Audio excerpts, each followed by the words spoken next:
بچے جو پیدا ہوئے سب بچپن میں انتقال کر گئے، جب ان کی اولاد میں کوئی مرد نہیں تو ان کی بہو کہاں سے آ گئی؟ غور کرو اللہ نے رسم کو کیسے توڑا ہے۔ ابھی میرے پاس ایک پرچہ آیا، مولوی صاحب ہمارے علاقے میں شادی بیاہ میں ڈی جے بجایا جاتا ہے۔ ہم تو بڑے فخر سے بنارس میں کہتے ہیں، یو پی میں کہتے ہیں کہ صاحب ہم پاکڑ کی اور صاحب گنج کے علاقے میں جاتے ہیں، ہمارا سینہ چوڑا ہو جاتا ہے، ہمارا دل باغ باغ ہو جاتا ہے۔ پوری بستی اہل حدیثوں کی بستی ہے، پوری بستی قرآن و حدیث پر چلنے والوں کی بستی ہے۔ لیکن کیا اب ہم جا کے یہ بھی بتائیں کہ صاحب ان بستیوں میں محرم بھی منایا جاتا ہے، وہاں تعزیہ بھی اٹھایا جاتا ہے، وہاں شادی بیاہ میں ڈی جے بھی بجایا جاتا ہے، وہاں کے نوجوان شراب کے نشے میں دھت رہتے ہیں؟ کیا یہ بات بھی ہم بیان کریں اور یہ بات بھی بتائیں میرے پیارے ساتھی؟ شرم آنی چاہیے ہمیں۔ جن رسموں کو میرے نبی نے توڑا ہے آج ہم ان کو پھر سے زندہ کر رہے ہیں۔ شادی بیاہ کے موقع پر دور جاہلیت میں ناچ گانا ہوتا تھا، لوگ شراب پی کے مست ہو جاتے تھے۔ اسلام نے آ کر کے نکاح کو عبادت بنا دیا۔ نکاح کے موقع پر خطبہ نکاح ہوتا ہے، اللہ کی تعریف ہوتی ہے، اللہ کا نام لیا جاتا ہے۔ اس کے بعد مولوی صاحب قاضی صاحب لڑکے سے کہتے ہیں کہ آپ کا نکاح میں نے فلاں لڑکی کے ساتھ کر دیا، کیا آپ کو قبول ہے؟ کیا آپ نے قبول کیا؟ لڑکا کہتا ہاں میں نے قبول کیا۔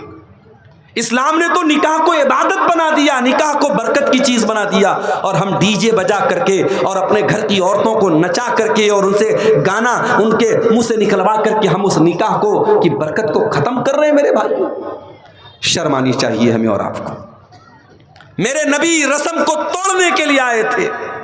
اس زمانے کی بہت بڑی رسم تھی کہ اگر کوئی کسی بچے کو اپنا بیٹا بنا لیتا تھا، منہ بولا بیٹا کہہ لیتا تھا، اس کو اڈاپٹ کر لیتا تھا، اس کی پرورش کر لیتا تھا، اس کا سگا بیٹا مانا جاتا تھا۔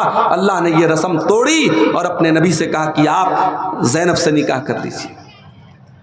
اللہ نے فرمایا محمد کسی مرد کے باپ نہیں ہے۔ اس پر ایک اور سوال کیا گیا کہ سارے مسلمانوں کو تو 4 شادیوں کی اجازت تھی، لیکن اللہ کے رسول کے نکاح میں آلریڈی 4 بیویاں تھی اور حضرت زینب 5ویں بیوی تھی۔ ایک اعتراض یہ بھی کیا گیا سارے مسلمان تو 4 شادیاں ہی کر سکتے ہیں، یہ اللہ کے نبی 5ویں شادی کیوں کر رہے ہیں؟ فرمایا وَلَٰكِن رَّسُولَ اللَّهِ، وہ اللہ کے رسول ہیں، تم ان کو اپنے جیسا مت سمجھو، اپنے اوپر قیاس مت کرو، وہ اللہ کے حکم سے کر رہے ہیں۔ وہ 5 نکاح کیا وہ 9 نکاح کر سکتے ہیں، تمہیں اعتراض کرنے کا کوئی حق حاصل نہیں ہے۔ ایک اور اعتراض کیا گیا کہ اگر شادی کرنی ہی تھی کوئی اور کر لیتا، ابو بکر کر لیتے، عمر کر لیتے، عثمان کر لیتے، علی کر لیتے، کوئی صحابی کر لیتے، اللہ کے نبی کو اپنے منہ بولے بیٹے کی متعلقہ سے نکاح نہیں کرنا چاہیے تھا۔ یہ اعتراض بھی لوگوں نے کیا۔ فرمایا وَخَاتَمَ النَّبِيِّينَ، میرا نبی تو آخری نبی ہے، میرے نبی کے اوپر تو نبوت کی مہر لگائی جا چکی ہے، اب آپ کے بعد کوئی نبی آنے والا نہیں ہے۔ اگر آپ رسم و رواج کو نہیں توڑیں گے، اگر آپ رسم و رواج کو ختم نہیں کریں گے تو کون ختم کرے گا؟ افسوس کی بات ہے میرے بھائیوں، جو نبی رسم و رواج کو توڑنے کے لیے آئے تھے آج اس نبی کے امتی رسم و رواج میں ڈوبے پڑے ہیں۔ جہیز کی گندگی آج آپ کے اس اہل حدیث سماج میں اور آپ کے اس انصاری سماج میں پائی جاتی ہے۔ باقاعدہ ڈیمانڈ ہوتی ہے، لڑکی والوں سے باقاعدہ ڈیمانڈ ہوتی ہے، لڑکی سسرال آتی ہے قدم قدم پہ تانے دیے جاتے ہیں، تو کیا لے کے آئی، تیرے باپ نے کیا دیا تجھے؟ ساس تانا دیتی ہے، سسر تانا دیتا ہے۔ یہ ہمارے سماج کا یہ حال ہے میرے پیارے بھائیوں۔ آج یہی وجہ ہے کہ آج بیٹیاں بوجھ بن گئی ہیں۔ آج بیٹیاں کیوں ماں کے پیٹ میں کیوں ماری جا رہی ہیں؟ کیوں ہاسپٹلوں کے ڈسٹ بین میں بچیاں پائی جا رہی ہیں؟ کیوں بھارت میں ہر منٹ میں ایک بچی قتل ہو رہی ہے؟ اگر آپ اس کے ریزن پر غور کریں گے، اس کے اسباب پر غور کریں گے، بہت بڑی وجہ یہ جہیز نام کا ناسور ہے۔ ایک لڑکی جب پیدا ہوتی ہے باپ کی پیشانی پر بل آ جاتا ہے، ماں کی پیشانی پر چنتا کی لکیریں آ جاتی ہیں۔ کیوں؟ جب بیٹی آتی ہے تو ذمہ داری بن کے آتی ہے، ماں باپ کو لگتا ہے اس کے جہیز کا انتظام کرنا پڑے گا۔ ابھی اتر پردیش پردیش کے سدھارتھ نگر میں میرا پروگرام تھا، اتفاق سے رات میں 9 بجے میں پہنچا، ایک نکاح کی تقریب تھی، نکاح کا فنکشن تھا، مجھ سے لوگوں نے کہا مولانا آپ بڑے موقع سے آئے ہیں، نکاح پڑھا دیجئے، ایک ڈاکٹر صاحب ہیں اپنی جماعت کے ہیں، لڑکی والے بھی اہل حدیث ہے، لڑکا والا بھی اہل حدیث ہے، آپ نکاح پڑھا دیجئے۔ میں نے نکاح پڑھا دیا۔ نکاح پڑھانے کے بعد میں ایک صاحب کہنے لگے مولانا آپ نے نکاح تو پڑھا دیا، آپ کو معلوم ہے اس نکاح میں جہیز کتنا ملا ہے؟ میں نے کہا مجھے تو نہیں معلوم۔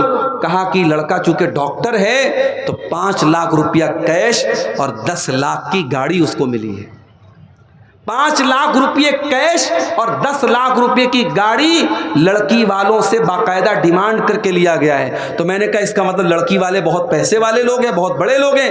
کہا نہیں مولوی صاحب، زمین بیچ کر کے لڑکی والوں نے یہ کام کیا ہے۔ اللہ اکبر، ہم اس لیول پر پہنچ گئے۔ ایک لڑکی کا باپ اپنی لڑکی کی شادی کرنے کے لیے اپنا گھر بیچے، اپنی زمین بیچے، اپنی کڈنی بیچے، اپنا جسم بیچے، اور اس کے بعد وہ لڑکی کی شادی کرے۔ میرے پیارے ساتھیوں، اللہ کی قسم یہ میرے نبی کا طریقہ نہیں ہے، یہ میرے نبی کو اسوہ نہیں ہے۔ میرے نبی نے بیٹیوں کو بوجھ نہیں بنایا ہے، میرے نبی نے تو بیٹیوں کو رحمت بنایا تھا، میرے نبی نے تو بیٹیوں کو رحمت بتایا تھا۔ میرے نبی نے جو طریقہ بتایا ہے اس طریقے میں کبھی لڑکی کے باپ کو کسی کے دروازے پہ جا کے بھیک مانگنے کی ضرورت نہیں ہے، کسی بینک سے لون لینے کی ضرورت نہیں ہے۔ اسلام نے تو لڑکی کے باپ پر کسی بھی طریقے کی دعوت بھی نہیں رکھی ہے۔ دعوت بھی دے گا تو لڑکے کا باپ دے گا، ولیمہ کا انتظام لڑکے والا کرے گا۔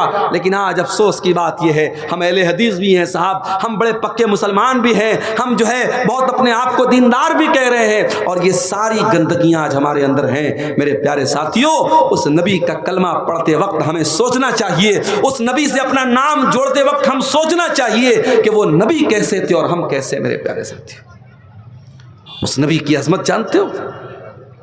اللہ نے فرمایا لقد جاءکم رسول من انفسکم عزیز علیہ ما عنتم۔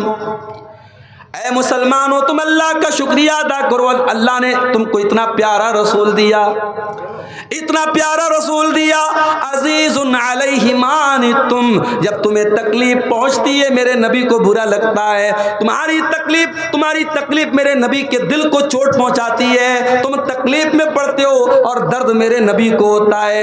عزیز علیہ ما عنتم حریص علیکم، اور وہ نبی تمہیں ہر طریقے سے فائدہ پہنچانا چاہتے ہیں۔ ہمارے نبی کا مشن ایک تھا میرے بھائی، لوگوں کا کیسے فائدہ ہو جائے، لوگوں کا کیسے بھلا ہو جائے، لوگ کیسے جہنم کی آگ سے بچ جائیں، یہی مشن تھا میرے نبی کا۔ طائف میں پتھر کیوں کھائے آپ نے؟ آپ کے اوپر نماز کی حالت میں آپ کا گلا دبانے کی کوشش کی گئی، آپ کی گردن پر گندگی لا کے ڈالی گئی، آپ کو شاعر کہا گیا، آپ کو پاگل کہا گیا، آپ کو جادوگر کہا گیا، آپ کو مکہ سے نکلنے پر مجبور کیا گیا، آپ سے جنگ لڑی گئی، جنگ احد میں آپ کے دانت توڑے گئے، آپ کا چہرہ لہو لہان ہو گیا، آپ زخمی ہو گئے، آپ کو زہر دیا گیا۔ یہ ساری تکلیفیں میرے نبی نے کس لیے برداشت کی میرے بھائی؟ کیا نعوذ باللہ میرے نبی کو شہرت چاہیے تھی؟ میرے نبی کو دنیا کی دولت چاہیے تھی؟ میرے نبی کو دنیا میں نام کمانا تھا؟ نہیں، میرے نبی کا ایک ہی مشن تھا، فَلَعَلَّكَ بَاخِعٌ نَفْسَكَ عَلَىٰ آثَارِهِمْ إِن لَّمْ يُؤْمِنُوا بِهَٰذَا الْحَدِيثِ أَسَفًا۔ اے نبی، آپ کو تو بس ایک بات کی چنتا ہے، ایک بات کی فکر ہے، لوگ کیسے ایمان لے آئیں۔ اے نبی، اس چنتا میں، اس فکر میں کہیں آپ اپنے آپ کو ختم نہ کر لیں، کہیں آپ اپنے آپ کو ہلاک نہ کر لیں۔ نبی کا تو ایک ہی مشن تھا میرے بھائی، نبی لوگوں کو جہنم کی آگ سے بچانے کے لیے آئے تھے، اور اسی لیے اللہ کے نبی فرماتے ہیں، بخاری اور مسلم کی روایت ہے، او لوگو، میری مثال اور تمہاری مثال ایسی ہے جیسے کوئی انسان آگ جلاتا ہے، اور جیسے ہی آگ جلاتا ہے فَجَعَلَ هَٰذِهِ الْفِرَاشُ وَالدَّوَابُ يَقَعْنَ فِيهَا، یہ پتنگے اور یہ پروانے اس آگ میں جانے لگتے ہیں، ان پتنگوں کو، ان پروانوں کو وہ ہٹانے کی کوشش کرتا ہے مگر وہ بار بار اس آگ میں جاتے ہیں۔ اللہ کے نبی فرماتے ہیں انا آخذ بحجزکم عن النار وانتم تقتحمون فیہا، اے میری امت کے لوگوں، میں تو تمہاری کمر پکڑ کے تم کو جہنم کی آگ سے بچانے کے لیے آیا ہوں، لیکن تم بار بار جہنم کی آگ میں چلتے چلے جا رہے ہو۔ وہ نبی ہمیں جہنم سے بچانے کے لیے آئے تھے میرے بھائی۔ معراج کا واقعہ یاد کیجیے، اللہ تعالیٰ نے آپ کو 50 ٹائم کی نماز دی، آپ واپس آئے، موسیٰ علیہ السلام سے ملاقات ہوئی، انہوں نے پوچھا کہ کیا ملا؟ کہا 50 ٹائم کی نماز ملی۔ کہا اے محمد صلی اللہ علیہ وسلم، آپ کی امت 50 ٹائم کی نماز نہیں پڑھ پائے گی، میں نے بنی اسرائیل کو بہت آزمایا ہے، بہت تجربہ کیا ہے، آپ جائیے اور اپنے رب سے کم کروائیے۔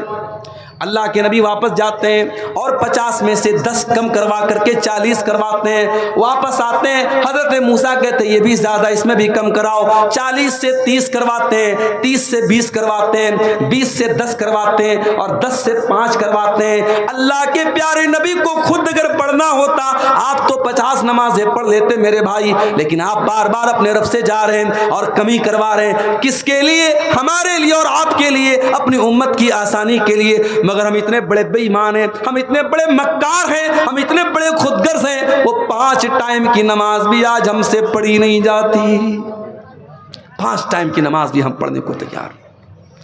ہمارا نوجوان بیچارہ رات کو 2-2 بجے تک موبائل میں لگا ہے، صبح فجر کی اذان ہو رہی ہے، الصلاۃ خیر من النوم کی آواز اس کے کانوں تک پہنچ رہی ہے، مگر شیطان اس کے کان میں پیشاب کر چکا ہے، اس کا کان شیطان کا موترالے بن چکا ہے، اس کے کان میں شیطان موت چکا ہے، پیشاب کر چکا ہے، اس کو سلا چکا ہے، الصلاۃ خیر من النوم کی آواز آ رہی ہے، مگر وہ فجر کی نماز میں اٹھنے کو تیار نہیں ہے۔ یہ بہت بڑا بزنس مین بن گیا ہے، یہ بہت بڑا ویاپاری بن گیا ہے، اذان ہو رہی ہے، مؤذن کہہ رہا ہے حی علی الصلاۃ، آ جاؤ نماز کی طرف، حی علی الفلاح، آ جاؤ کامیابی کی طرف، مگر یہ اپنی دکان پر بیٹھا ہے، یہ اپنے کاروبار میں لگا ہے، یہ اپنے بزنس میں لگا ہے، اس کا کاروبار نماز سے بڑا ہو گیا، اس کی تجارت کاروبار، اس کا کاروبار نماز سے بڑا ہو گیا۔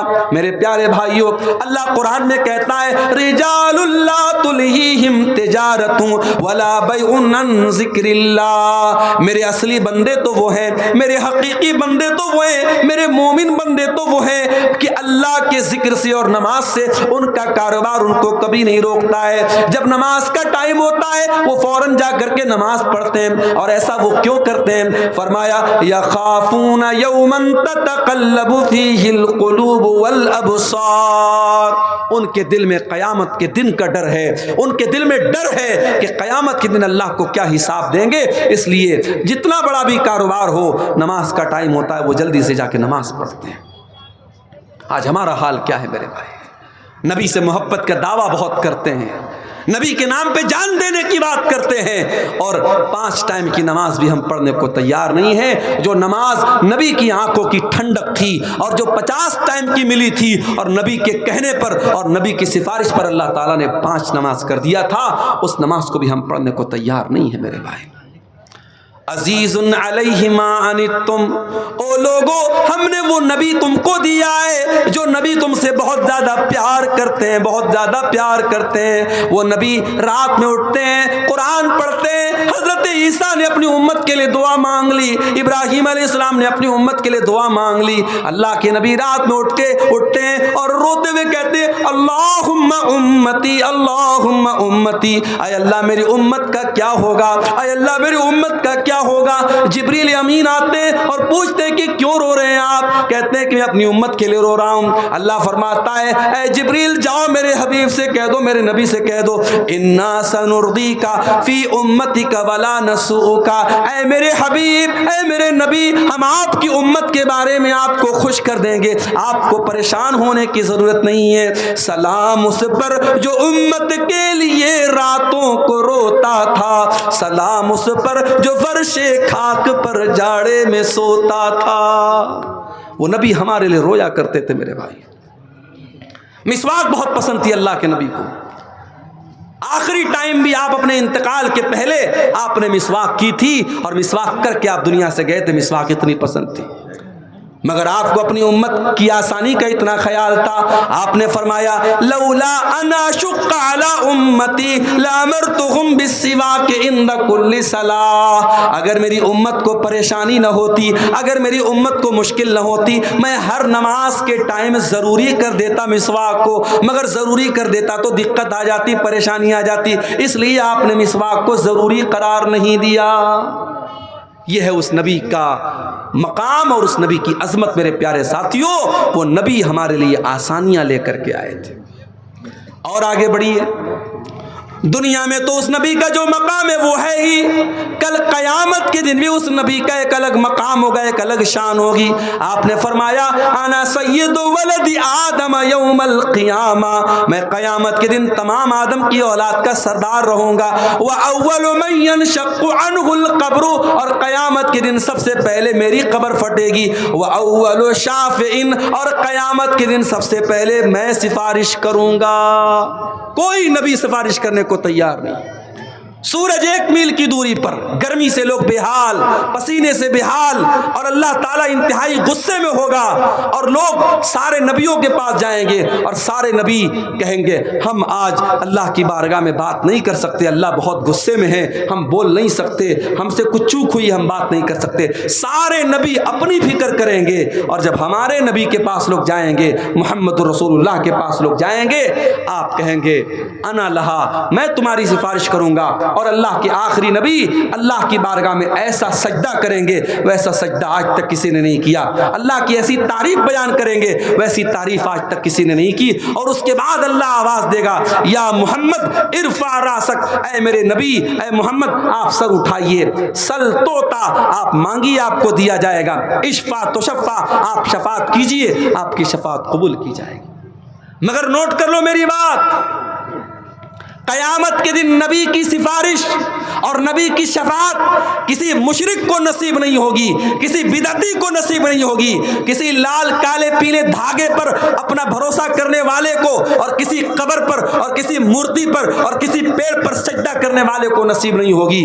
قیامت کے دن اگر اللہ کے نبی کی شفاعت نصیب ہوگی تو توحید والوں کو نصیب ہوگی۔ اسی لیے اللہ کے نبی فرماتے ہیں، بخاری اور مسلم کی روایت ہے کہ ہر نبی کو اللہ تعالیٰ نے ایک دعا ایسی دی جس کے قبول کرنے کی اللہ نے گارنٹی لے لی، اور ہر نبی نے اپنی اس دعا کو دنیا میں مانگ لیا، لیکن میں نے اپنی دعا کو سنبھال کے رکھا ہے، اور میں وہ دعا کس کے لیے سنبھال کے میں نے رکھا ہے؟ شفاعتن لامتی، میں قیامت کے دن اپنی امت کے لیے شفاعت کروں گا، وہی نائلۃ انشاءاللہ من مات لا یشرک باللہ شیئا، اور قیامت کے دن میں اس کے لیے سفارش کروں گا جو توحید پر مرا ہوگا، جو لا الہ الا اللہ پر مرا ہوگا، جس کا خاتمہ توحید پر ہوگا۔ میرے پیارے بھائیوں، جس انسان کی توحید صحیح نہ ہو، جس انسان کا عقیدہ صحیح نہ ہو، جو انسان شرک کر کے دنیا سے جائے گا، اس کو قیامت کے دن رسول کی شفاعت بھی نصیب نہیں ہوگی۔ اور آگے بڑھیے، اس نبی کا مقام یہ ہے، اس نبی کی شان یہ کہ اللہ قرآن میں کہتا ہے وَمَا أَرْسَلْنَاكَ إِلَّا رَحْمَةً لِّلْعَالَمِينَ، اے نبی ہم نے آپ کو ساری کائنات کے لیے رحمت بنا کر کے بھیجا۔ اس نبی کی شان یہ کہ وہ دشمنوں کے لیے بھی رحمت بن کر کے آئے، اپنوں کے لیے بھی رحمت بن کر کے آئے، مسلمانوں کے لیے بھی رحمت بن کر کے آئے، غیر مسلموں کے لیے بھی رحمت بن کر کے آئے۔ وہ نبی جانوروں کے لیے بھی رحمت بن کر کے آئے، جانوروں کو بھی تکلیف پہنچانے کا آپ نے حکم نہیں دیا۔ ایک عورت نے بلی کو پکڑا اور بلی کو تڑپا تڑپا کے بھوکا پیاسا رکھا، بلی مر گئی۔ اللہ کے نبی فرماتے ہیں وہ عورت جہنم میں جائے گی، اس نے ایک بلی کو، ایک بے زبان جانور کو تڑپا تڑپا کر کے مار دیا۔ اور ایک ویشیا عورت، ایک بچلن عورت، اس نے کنویں سے پانی نکالا اور ایک پیاسے کتے کو جو پیاس سے تڑپ رہا تھا اپنے موزے سے پانی نکال کر کے کتے کو پلایا۔ اللہ کے نبی فرماتے ہیں اس ویشیا عورت کا یہ عمل اللہ تعالیٰ نے قبول کر کے اس کی بخشش کر دی۔ ایک کتے کو، ایک جانور کو پانی پلانے کی وجہ سے اللہ تعالیٰ نے اس کی مغفرت کر دی۔ جانوروں کے لیے بھی آپ رحمت بن کر کے آئے۔ اب کوئی یہاں پہ سوال کر سکتا ہے کہ صاحب اگر جانوروں کے لیے رحمت ہے اسلام اور اللہ کے نبی، تو آپ کے مذہب میں مانساہار کی تعلیم کیوں دی گئی، اور آپ کے مذہب میں گوشت کھانے کی تعلیم کیوں دی گئی؟ تو میرے بھائی، یہ بھی اللہ کی رحمت ہے، یہ بھی اللہ کی رحمت ہے۔ اس نے جن حلال جانوروں کو ہمارے لیے حلال بنایا ہے، ہمارے کھانے کے لیے خوراک بنایا ہے، انہی جانوروں کو ہم کھاتے ہیں، ہم کسی حرام جانور کو نہیں کھاتے ہیں۔ یہ بکرا بکری ہے، بھیڑا وغیرہ ہے، یہ جتنے بھی حلال جانور ہیں ہم انہی جانوروں کا گوشت کھاتے ہیں، اور جو حرام جانور ہیں ہم ان کو ٹچ نہیں کرتے ہیں، اور حلال بھی ہم اللہ کا نام لے کے جب ہم ذبح کرتے ہیں تب حلال ہوتا ہے۔ ایسا نہیں کوئی بکرا اگر مرا پڑا ہو، جنگل میں مرا پڑا ہو، ہم نہیں کھا سکتے جب تک اللہ کا نام لے کر اسلامی طریقے سے اس کو ذبح نہ کیا گیا ہو، ہم اس کو نہیں کھا سکتے ہیں۔ اور جب ہم جانور کو ذبح کرتے ہیں تو میڈیکل سائنس یہ کہتا ہے کہ جو آج جو جھٹکے سے مارتے ہیں جانوروں کو، اس میں جانور کو بہت تکلیف ہوتی ہے، اور جو اسلام کا طریقہ ہے کہ اس کی جو رگیں، جو اسلام نے جو رگیں بتائی ہیں، اور ان رگوں کو کے اوپر جب چھری چلائی جاتی ہے تو جانور کی جان جو ہوتی ہے بہت آسانی سے نکلتی ہے۔ اور اسی لیے اللہ کے نبی فرماتے ہیں جب تم جانور کو ذبح کرو تو اچھے طریقے سے ذبح کرو، چھری کو تیز کر لو، جانور کو تڑپا تڑپا کے مارنے کی اسلام تعلیم نہیں دیتا ہے۔ میرے پیارے ساتھی، میرے نبی تو بے جان چیزوں کے لیے بھی رحمت بن کر کے آئے۔ آپ ایک کھجور کے تنے پر کھڑے ہو کر کے خطبہ دیا کرتے تھے۔ ایک عورت کی نظر پڑ گئی جو اللہ کے نبی کے خطبے میں آیا کرتی تھی۔ اس نے دیکھا کہ اللہ کے نبی کھجور کے تنے پر کھڑے ہو کر کے خطبہ دے رہے ہیں۔ اس نے کہا، اللہ کے نبی، میرا بیٹا کارپینٹر ہے، بڑھئی کا کام کرتا ہے، اے اللہ کے نبی میں چاہتی ہوں کہ آپ کے لیے ایک اچھے سے ممبر کا انتظام کر دوں تاکہ آپ اس ممبر پر کھڑے ہو کر کے خطبہ دیں۔ اس لکڑی کے تنے پر آپ کھڑے ہو کر کے خطبہ دیتے اچھا نہیں لگتا ہے۔ آج ہمارے یہاں مولوی پھٹے پرانے کپڑے پہنتا ہے تو لوگ کہتے ہیں مولوی کو تو اللہ نے بڑی برکت دی ہے۔ مولوی صاحب جو آپ کے بچوں کو قرآن آ کے پڑھاتے ہیں، ان کے میلے کچیلے کپڑوں کو دیکھ کر کے کبھی آپ کو شرم نہیں آتی کہ کوئی نیا کرتے کا کپڑا لے جا کے دے دے؟ آم کا موسم آتا ہے، آپ کے گھر میں بچے آم کھا رہے ہیں، مولوی صاحب بیچارے 5000 کی تنخواہ میں کیسے کیسے اپنا پریوار چلا رہے ہیں۔ ان کے بچے اپنے باپ سے کہتے ہیں بازار مجھے آم دلا دو، وہ صبر کرنے کی تلقین کرتے ہیں، اور دنیا کہتی ہے مولوی کے پیسے میں اللہ نے بڑی برکت دی ہے۔ میرے پیارے ساتھیوں، اس مولوی کو آپ نے اپنے در کا جو بھکاری بنا کے رکھا، اس کو برکت کا خوبصورت نام نہ دیجیے۔ معاف کرنا میرے بھائیوں، بات کڑوی ہے مگر بات یہی سچ ہے کہ ہم ان علماء کو خوشحال دیکھنا نہیں چاہتے ہیں۔ اگر مولوی اچھا لائف اسٹائل اختیار کر لے، اچھا کپڑا پہننے لگے، مولوی حلال طریقے سے اگر گھر مکان بنا لے اور سواری کا انتظام کر لے تو اس پر بھی لوگ انگلی اٹھاتے کہ مولوی کے پاس اتنا پیسہ کہاں سے آ گیا۔ یہ سوچ ہے ہماری قوم کی، یہ اپنے علماء کو اور اپنے رہنماؤں کو خوشحال نہیں دیکھنا چاہتی، یہ چاہتی ہے یہ آ کر کے ہم سے چندہ مانگتے رہے، ہمارے در کے فقیر اور محتاج بنے رہے۔ لاک ڈاؤن میں ہم نے دیکھا کتنی مسجدوں میں امام جن کو 8000 10,000 تنخواہ دی جاتی تھی، مدرسوں میں پڑھانے والے ٹیچر جن کو 8-10 ہزار کی تنخواہ دی جاتی تھی اور اس تنخواہ سے ان کا گھر پریوار چلا کرتا تھا، لاک ڈاؤن لگ گیا، مدرسے والوں نے آنکھیں پھیر لی، مسجد کی کمیٹی نے آنکھیں پھیر لی، مولوی صاحب ہمارے فنڈ میں کوئی پیسہ نہیں ہے۔ ان مولویوں نے کتنی پریشانیوں کے ساتھ اپنے ایام کاٹے، اپنے دن کاٹے میرے بھائیوں، لوگوں سے قرضے لے کر کے، لوگوں سے مدد مانگ کر کے انہوں نے اپنا گزارا کیا۔ اور میں کئی ایسے مولویوں کو جانتا ہوں، لاک ڈاؤن کے بعد انہوں نے کاروبار شروع کر دیا، بزنس شروع کر دیا، اور رو کر کے کہنے لگے مولوی صاحب اب ہمیں امامت نہیں کرنی ہے، اب ہمیں مدرسے میں نہیں پڑھانا ہے، ہمیں یہ غلامی کی زندگی نہیں گزارنی ہے، اب ہم اپنا بزنس کریں گے، اپنا کاروبار کریں گے، ہم آزادی کی زندگی گزاریں گے۔ میرے پیارے بھائیوں، یہ علماء بھی آپ کی طرح انسان ہوتے ہیں، ان کے بچوں کو بھی آپ کے بچوں کی طرح ضرورتیں ہوتی ہیں، ان کی بیٹیوں کی بھی آپ کی بیٹیوں کی طرح ضرورتیں ہوتی ہیں۔ میرے بھائیوں، اپنے علماء کی ضرورتوں کا بھی خیال رکھا کرو۔ نہیں رکھتے ہم خیال، اپنے علماء کی ضرورتوں کا ہم خیال نہیں رکھتے میرے بھائی۔ مسجدوں میں کبھی آپ جا کر کے دیکھیے امام کے رہنے کا کمرہ کتنا بڑا ہوتا ہے۔ بعض مسجدوں میں نے دیکھا کہ سیڑھی کے نیچے جو چھوٹی سی جگہ بنی ہوتی ہے کوٹھری ٹائپ کی، اس میں امام کو رکھتے ہیں۔ امام بیچارہ اگر ڈھنگ سے کھڑا ہو جائے تو سر اس کا چھت سے لڑ جائے، ہمیں شرم نہیں آتی ہے؟ ہم اپنے بچوں اور اپنے پریوار کے ساتھ اپنے گھر میں رہیں اور امام صاحب اپنے پریوار سے دور آپ کی مسجد میں امامت کرائیں اور مہینے 2 مہینے اپنے پریوار سے دور رہیں. میرے بھائیوں یہ کون سا انصاف ہے؟ آپ کے بچے آپ کے ساتھ رہیں اور مولوی کا بیٹا اپنے باپ کے رہنے کے باوجود وہ بیچارہ یتیم بن کے زندگی گزارے اور مولوی کی بیوی بیوہ کی زندگی گزارے. اللہ کے واسطے اپنے علماء کے مسائل پر بھی نظر رکھو میرے بھائیوں.